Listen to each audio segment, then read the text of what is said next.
बड़े हुए हैं तो इन्हें राम कथा वाल्मीकि जी ने पहले ही सिखा दी है। तो इधर अयोध्या में प्रभु राम ने 14 दिन का यज्ञ किया है। तो देखिए सभी साधुगण अयोध्या में आने लगे। जब आने लगे तो वाल्मीकि ऋषि जी लवकुश से कहने लगे, बेटा लवकुश, हम अयोध्या जा रहे हैं, आप मैया के साथ अच्छे से रहना, हम 14 दिन बाद वापस आएंगे। लवकुश कहने लगे, गुरुजी हम भी आपके साथ चलेंगे।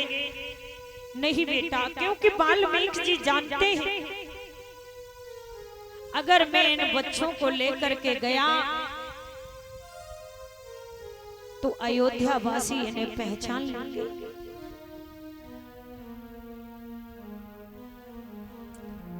तो गुरुजी मना करने लगे, बेटा अभी नहीं, आप चले जाना। लवकुश ने गुरुजी के पांव पकड़ लिए, गुरुजी हम महानगरों को देख आएंगे, हमने राजाओं को नहीं देखा है। देखिए राम के बेटा राम को देखने के लिए कह रहे हैं, गुरुजी हमने राजाओं को कभी नहीं देखा है, हम चल कर के आपके साथ राजाओं को देख के आएंगे, महानगरों को देख के आएंगे, कैसे होते हैं। तो गुरुजी कहने लगे, जाओ अपनी मैया से पूछो। दोनों बेटाओं ने आकर के मैया सीता के कंधाओं को पकड़ लिया। क्या मैया, आज तक हमने आपसे कुछ नहीं मांगा, हमने कुछ नहीं मांगा आपसे, न कोई खिलौना मांगा, न कोई मिठाई मांगी, न कोई वस्त्र मांगे, लेकिन मैया हम आज एक चीज आपसे मांगना चाहते हैं। बोली क्या मांगोगे बेटा, मेरे पास क्या है इस जंगल में, क्या है जो तुम मांगोगे। मैया सीता कांप रही है, ओरे विधाता अब इससे बड़ा भी कोई दूसरा जंगल है, वहां मुझे भेजेगा, मेरे बेटा आज मुझसे न जाने क्या मांगेंगे। कहने लगे, मैया गुरुजी जा रहे हैं अयोध्या में, हमने कभी राजाओं को नहीं देखा, महाराजाओं को नहीं देखा, महानगरों को नहीं देखा है, अगर आप आज्ञा दे दो तो हम गुरुजी के साथ चले जाएं। देखिए वो बच्चे आज मैया रोने लगे, कहने लगी, लवकुश अभी नहीं लाला, अभी नहीं, चले जाना तुम। कहने लगे, नहीं मैया, लेकिन बाल हट परीक्षित। लेकिन एकदम सीता के मन में विचार आया, अगर मैंने लवकुश को भेज भी दिया तो मैं जानती हूँ मेरे प्रभु राम अपने बच्चों को जरूर पहचान लेंगे, क्योंकि अच्छा होगा मेरी तीनों सासें अपने नातियों को देख लेंगी, वो जरूर पहचान लेंगे। चले जाओ बेटा, जाओ। लेकिन अयोध्या में जाकर के किसी को ये नहीं बताना कि हम सीता के पुत्र हैं, वनवासिनी के पुत्र हैं, आप ये बताना हम वाल्मीकि जी के दोनों बेटा हैं। ठीक है मैया। तो देखिए लव और कुश आज चले सरयू नदी के किनारे पर गुरुजी के साथ में आए। तो आज वहीं पर महात्माओं की कुटियां हैं, रुके हुए हैं सभी। तो गुरुजी कहने लगे, लाला ऐसा करो, संध्या का समय है, आप थोड़ी कथा सुना दो। मेरी माता हो। लवकुश ने जब कथा सुनाने के लिए तैयार हुए तो इतनी सुंदर कथा, राम कथा सुनाई, तो वहाँ संत जितने भी बैठे हुए थे आज सब आश्चर्यचकित हो गए, लव और कुश की बलैया लेने लगे। देखिए महात्माओं के पास, किसी के पास दंड था तो उसने दंड दे दिया, कमंडल था कमंडल दे दिया, और कुछ महात्मा ऐसे थे जिनके शरीर पर वस्त्र भी नहीं थे, दिगंबर वेशधारी। आज तो वो बैठ करके रोने लगे, मैं इन बच्चों को क्या दूं, क्या दूं, इतनी सुंदर कथा, इसके बदले में मैं क्या दूं इन्हें। तो आज बेचारे महात्माओं ने अपने प्राण छोड़ दिए, कहा इससे आगे की आयु इन बच्चों में लग जाए। बोल गोविंद भगवान की। मेरी माताओं, प्रातः काल हुआ, लक्ष्मण वहां आए, उन्होंने भी कथा को सुना, लेकिन दौड़ करके राम के पास पहुंचे। भैया न जाने छोटे छोटे से तो राजकुमार आए हैं, इतनी सुंदर कथा कहते हैं कि मेरा मन करता है दोनों बच्चों को उठा करके आपके पास लेकर के आए, सेम आपके जैसे लग रहे हैं। राम जानते हैं अगर मैंने लक्ष्मण को बता दिया तो इसी समय वो अपने प्राण त्याग देंगे। राम कहने लगे चिंता न करो लक्ष्मण, उन बच्चों को बुला करके राज दरबार में लाओ,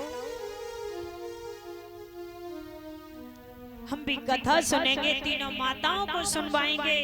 तो आज मैया कौशल्या, कैकेयी, सुमित्रा सभी बैठ गए। राम, लक्ष्मण, भरत, शत्रुघ्न, मांडवी, सुरत, कीर्ति, उर्मिला सभी बैठे हैं। आज वाल्मीकि जी से कहा अपने बेटाओं से कहो ये कथा आरंभ करें। आज गुरुजी ने बेटाओं को तैयार किया है, लल्लू और कुश ने बीड़ा को तैयार किया और कथा सुनानी प्रारंभ की। जैसे ही कथा सुनाई, अरे भैया सबकी आंखों से आंसू बहने लगे। सीता की पावन कथा को कह रहे हैं, सब रोने लगे। कौशल्या मैया कहने लगी बेटा राम, ये आगे वाला तो सेम तेरे जैसा लग रहा है, तू बचपन में राम ऐसा ही था।